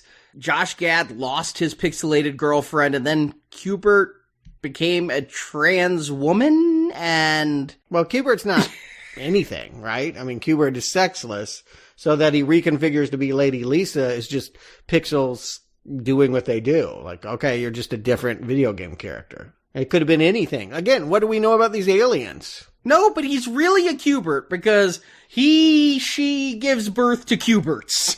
Yeah, again, like, I feel like that's sort of the infantile, like, sex comedy, horn dog stuff that's underneath some of, like, we saw in the beginning here that, I don't know. I'm right there with Adam Sandler when Josh Gad is kissing the former Q*bert, who's now a hot bikini-clad woman. Am I the only one who finds this weird? I'm like, yes, this is weird. Yeah, why is she kissing Josh Gad? It's like, that's what's weird, but... I'm not having any gay panic hysteria over it. It's whatever. I mean, I'm not having gay panic. I'm just saying it's weird for an alien that seemed like a pet to be like, I'll be your sexual fantasy now. I mean, that's the weirdness to me. It was very much like a cute little dog, and now you're gonna f*** the dog. Yeah, it does have that quality. To Stuart's point, a little bit more background knowledge of these aliens could have gone a long way to explain that into a more normal sense, They're pure love, they're pure light. Mm-hmm. What does it matter? I guess the answer is not much. We're just going to do some, apologies on the lawn. We're going to see Eddie become a little bit remorseful for his life of cheating and to concede that Sam is the best in the world. And then he still gets that Martha Stewart Serena sandwich, and literally a sandwich. I like when Serena left him at the day. He's like, I should have picked Martha. Then I get a panini or some shit. So Martha's up there with a plate of food and Serena. The fact that you got those actresses to be game for that moment, I loved. Mm-hmm.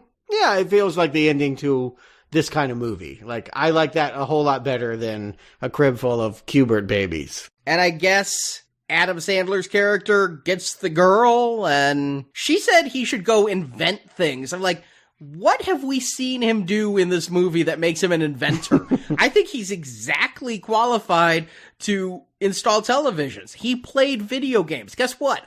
I played video games throughout high school. I wasn't qualified to suddenly design phone systems. Yeah, again, it's funny that you're bringing up Violet and him getting together. Did they? I forgot that. Okay, great that they're going to work that out. Okay, good luck. Not even in my awareness. Well, Justin, Stewart, do you recommend Pixels? Justin.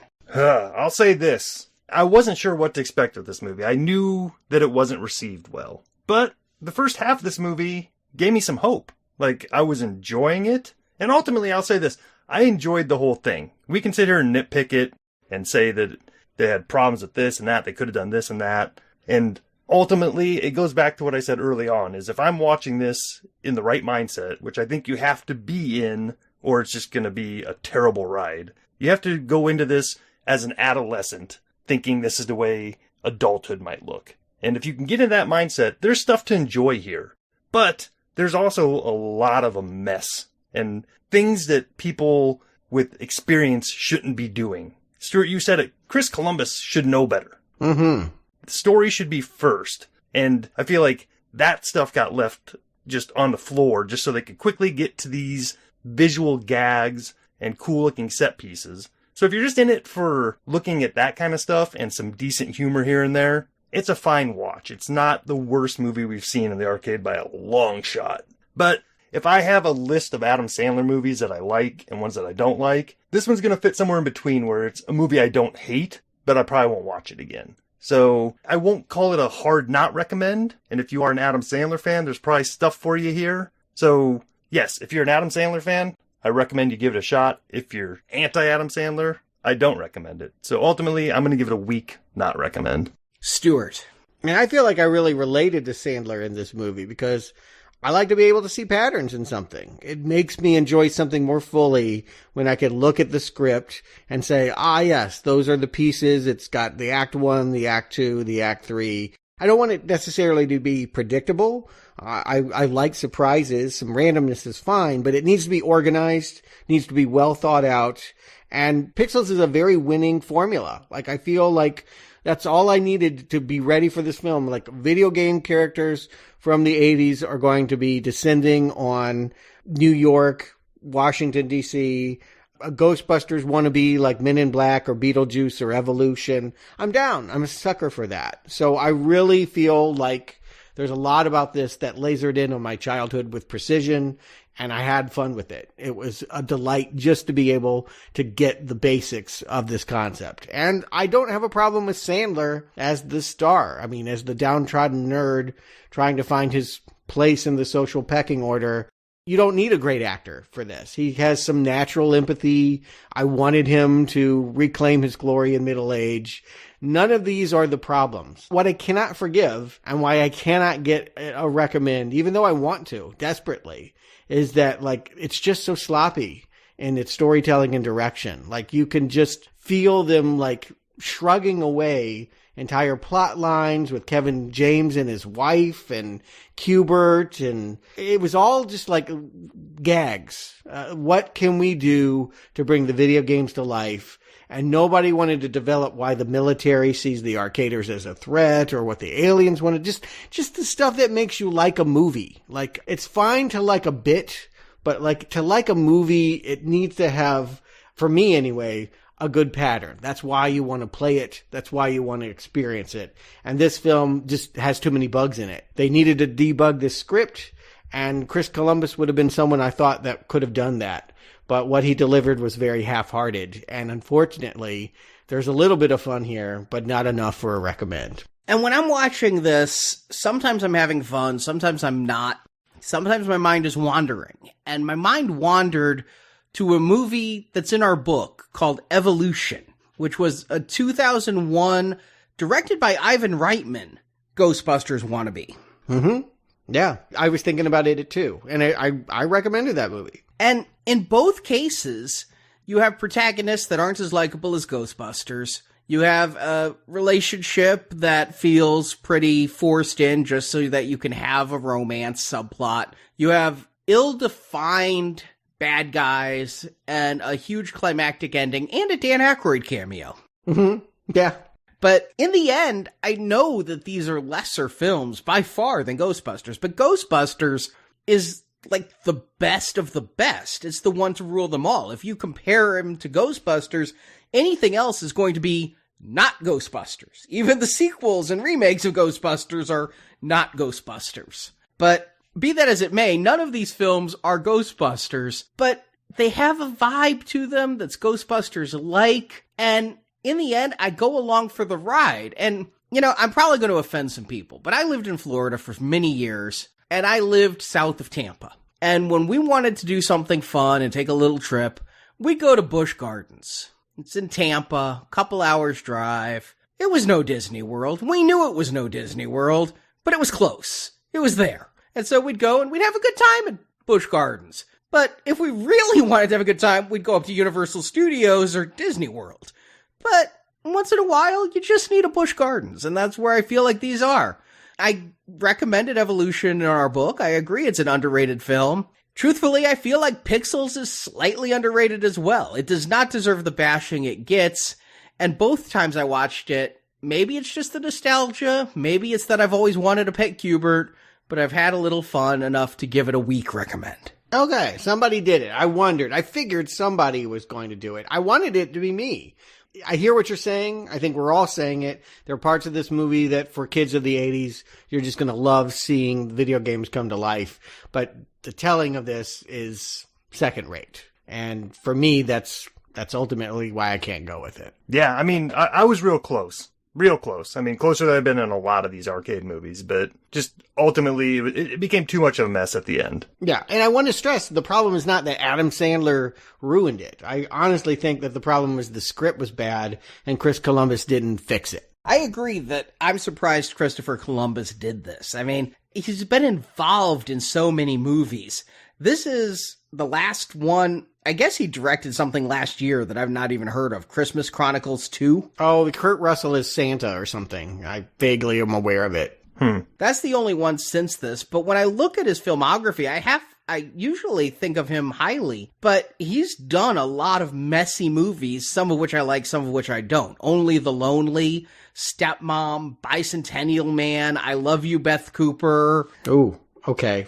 I've over-exaggerated his talent then. I mean, yeah, it's just he has some classics under his belt, but Home Alone is his obviously biggest film, and then he did the sequel. So he's an uneven director, and he probably, I have to think, had compromised creative control, as Adam Sandler's also a producer on this film with Columbus. So I spread the blame around, and I put it more on Sandler because Sandler just hasn't really given a shit about a script since, I think, Mr. Deeds. And I'm not saying that one was good, but it felt like they were at least trying something.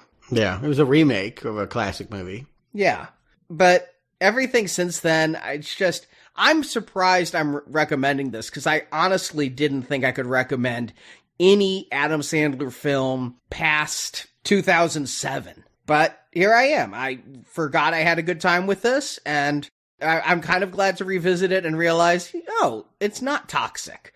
All the things I'd remembered about it are what other people said. But when I watched it back then and watched it now, I had a good nostalgia trip. I don't think it's going to work for young people. I think people the age of Maddie in this are going to be like, what is all these ugly graphics? Why aren't they playing Halo? But for people our age, people Adam Sandler's age, yeah, it's a weak recommend. Check it out. It'll make you feel young again. And in that way, it will also make you feel dumb again. Well, maybe this has been a positive turn for the Now Playing Arcade, because this has been one of the worst retrospectives I've ever been on, frankly. Like, I don't know why I ever thought this would be a good idea to, explore how video games became movies, because it never seems to work out. But we're getting closer to recommends, if not actually recommending the movie. I'm hopeful that we can keep heading in that direction. Next week, we get a movie that came out in theaters last December. Believe it or not, there were theaters that were playing Monster Hunter. We considered going, but we were like, let's wait for video. It's out on video. I mean, it would have been a really long trip for both of us, Stuart. The theaters here weren't open. Right, exactly. And frankly, I just don't know that I trust Paul W.S. Anderson that much, or Mila Jovovich, to just, drive 5 hours to the nearest IMAX. If you look at directors in the video game series, I believe Paul W.S. Anderson has more recommends than anybody, thanks to Resident Evil and Mortal Kombat. Maybe he'll get them next week. Monster Hunter is a game I don't know, but we'll tell you all about it next week. I'm playing it now so I can find out and talk about it. And meanwhile, this Friday, more 80s fun as we talk Dirty Harry and Sudden Impact. I think that's one of the biggest Dirty Harry films. I think Dirty Harry and Sudden Impact are the two. They're the ones that at least have the quotable lines. Yeah, Sudden Impact is the highest grossing of the series. And you're right. It's the one that brought this 70s cop into it's 1983. So Eastwood's getting kind of old there, but it's also my era. So it should be fun to see what San Francisco looked like back in the early 80s. Let's see if he makes our day. And you guys can make our day by making a donation to help keep this show going every single Tuesday. Look, movie schedules moved. A lot of podcasts would mean week off. Hey, let's watch Pixels. Yep. We're not going to give you an empty Tuesday. Yes, we work hard to keep the show coming out regularly. Never missed a Tuesday. Never missed a release date, really. But we've taken breaks. And we haven't taken a break since 2010. And none of us are feeling burnout. But that's because of our listeners that allow us to prioritize this in our lives. And what's free for us to record and have fun talking about isn't free for us to produce and put out on the web. So if you want to support our show and keep Now Playing going every single Tuesday into the infinite future, You can do that by heading to nowplayingpodcast.com, clicking the support button at the top, and finding out how to donate to our spring-summer donation drive, where, yes, we're doing the Dirty Harry retrospective as part of our silver level series for donors of $10 or more.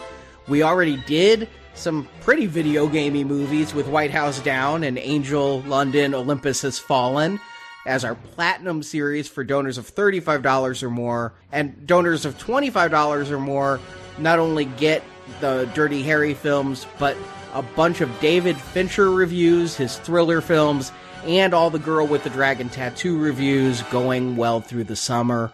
So you can get double Now Playing every week until, what is it, late July, early August? Yep, all summer long we'll be dealing with some pretty classic movies. That's Seven, Zodiac, The Game, Panic Room, His Dragon Tattoo, and Gone Girl. Again, all the details at nowplayingpodcast.com. Click support, and we would greatly appreciate your support. And Justin, Stewart, I greatly appreciate you guys putting another quarter in the arcade with me. And until next time, game over.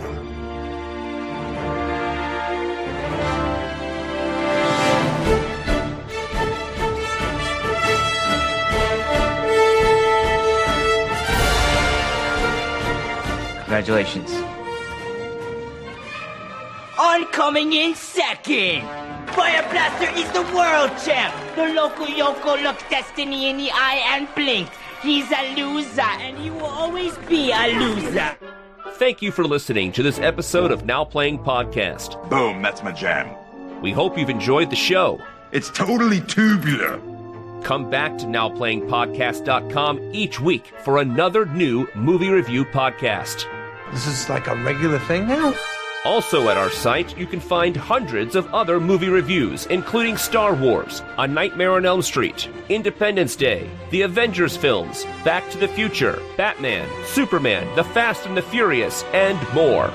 Let's just say, it's a game changer. Now Playing Podcast is a show without any sponsors or ads. We rely on support from listeners like you to keep Now Playing operating. Help me! Help me!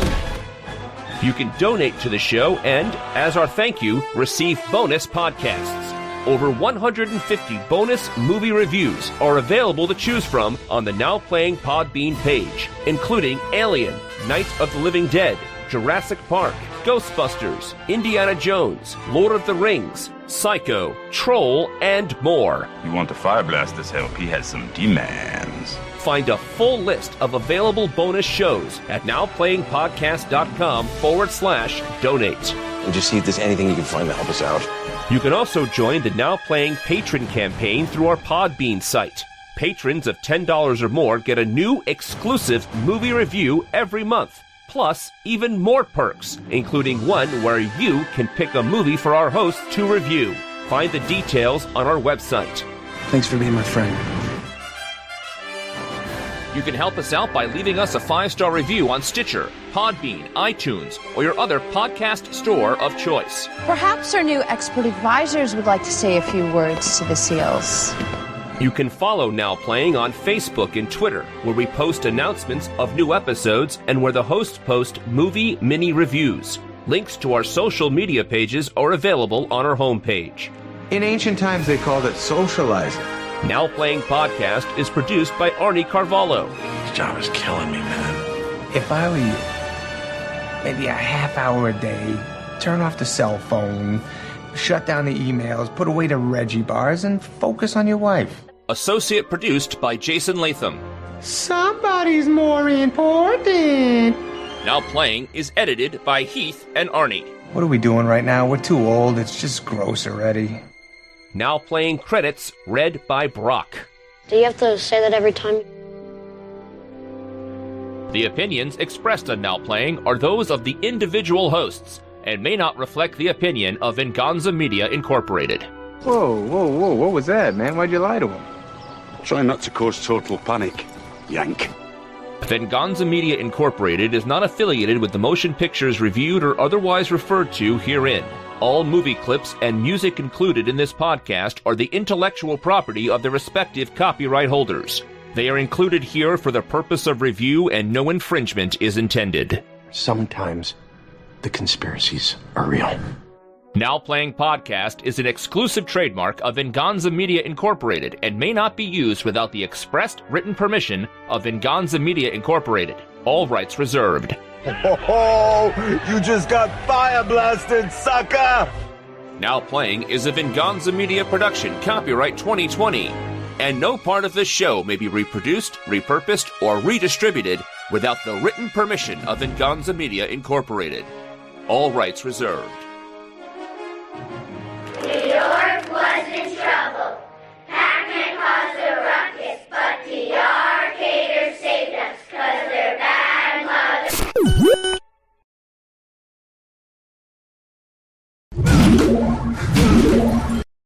We were told, put a time capsule together and it might be sent to space.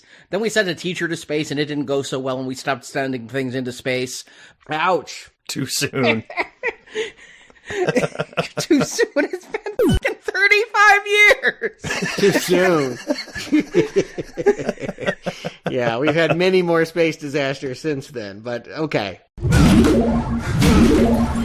There was never a Smurfs video game that would look like that. There was. Oh, yes, sir, and boy, was I good at it. Yes, for ColecoVision. Did it look like that, or did it look more like, you know, here's a blue square for a nose and 3 white squares for a hat? No, it was ColecoVision. ColecoVision knew how to fucking animate a Smurf, let me tell you.